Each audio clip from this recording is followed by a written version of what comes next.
I'm Mia Rushton. And I'm Eric Moscapetis. And together we are Mia and Eric, an interdisciplinary artist team from Calgary, Alberta, Canada, for those of you who don't know where that is. And Mia has a background in visual art, printmaking, craft, and I have a background in theater and performance. And we started working together 17 years ago, quite by accident. But in that time, we've developed a practice that's very much about social engagement, working with communities to investigate biodiversity and interspecies relationships in areas where people live. And if there's a thematic that kind of is driving our work these days, it's thinking about the intersection of three crises, the biodiversity crisis, the climate crisis, and the crisis of community. And it's that last bit there, the crisis of community, I think, where we work most, thinking about how we can, as groups of people and as interspecies groups, we can start to address the other two crises that we're dealing with.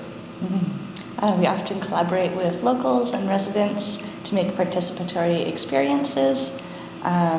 We bring together elements of craft, performance, and digital media through an ecological lens, and try to imagine possible futures and offer new ways of being together.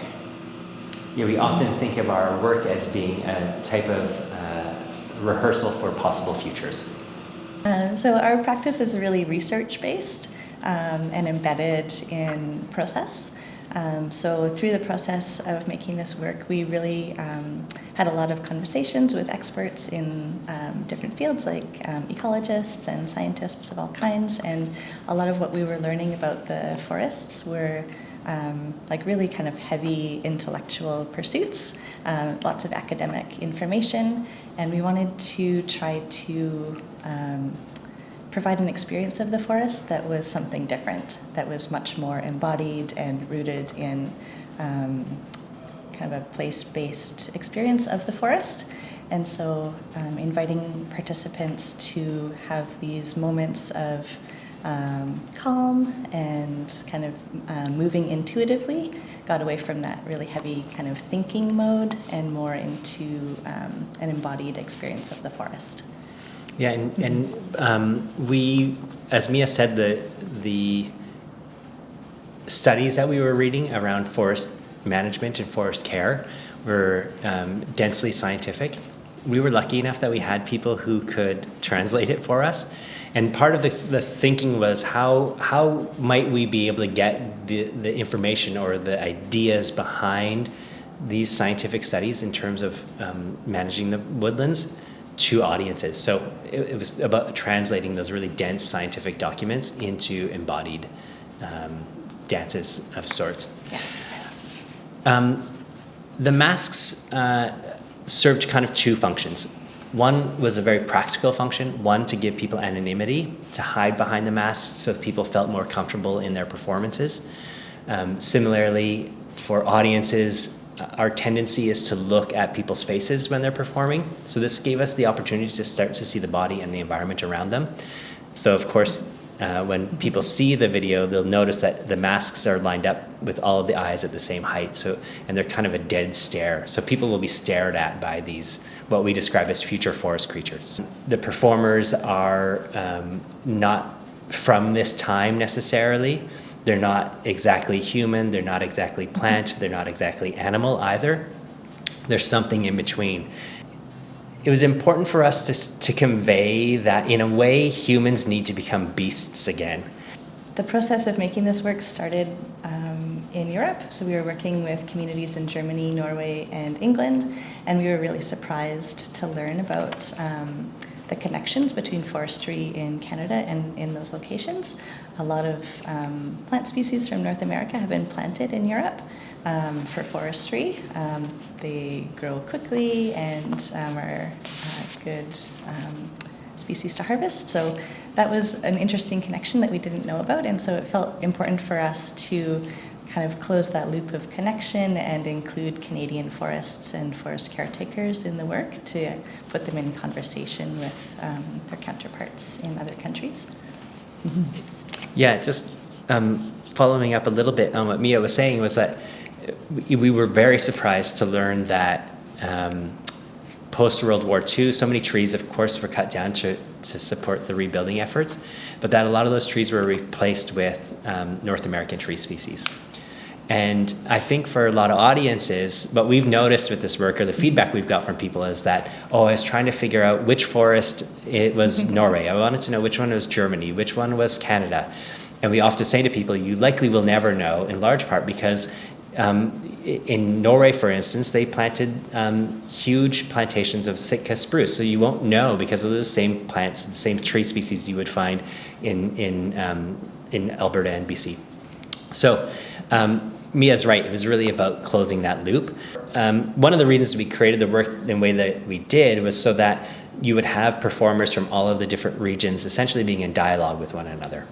So as we start to add more people from different regions, the conversation grows and grows and grows.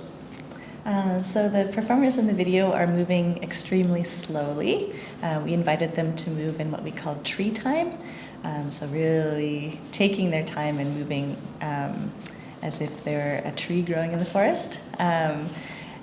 So audiences might be interested in mimicking their movements. They might also slow down. We invite them to just rest and kind of get into that meditative space with the performers.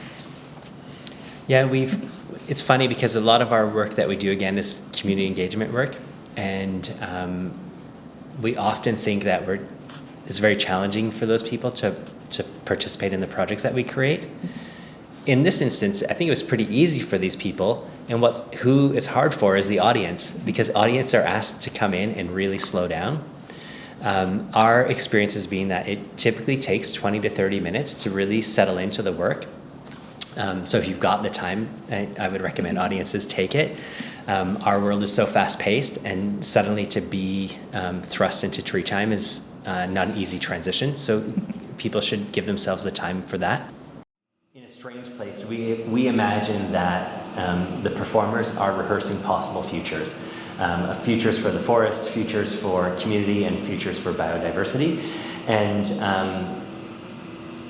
if there's anything strange now about the work, it's not the performers, it's the audience who are entering into the space, who may not have rehearsed these possible futures, who may not have given thought to the future of our forests, who maybe feel disconnected from the natural world, from other species. So in a way, the work is kind of designed to put audiences into a place where they can start to think or experience some of those things for themselves. That sense of strangeness is intentional and designed designed in a way so that audiences can start to think about what their role in the future of our woodlands might be. Mm-hmm. Many of the people that we engaged in the process of making the work are from other disciplines, so they don't necessarily have a lot of experience with art.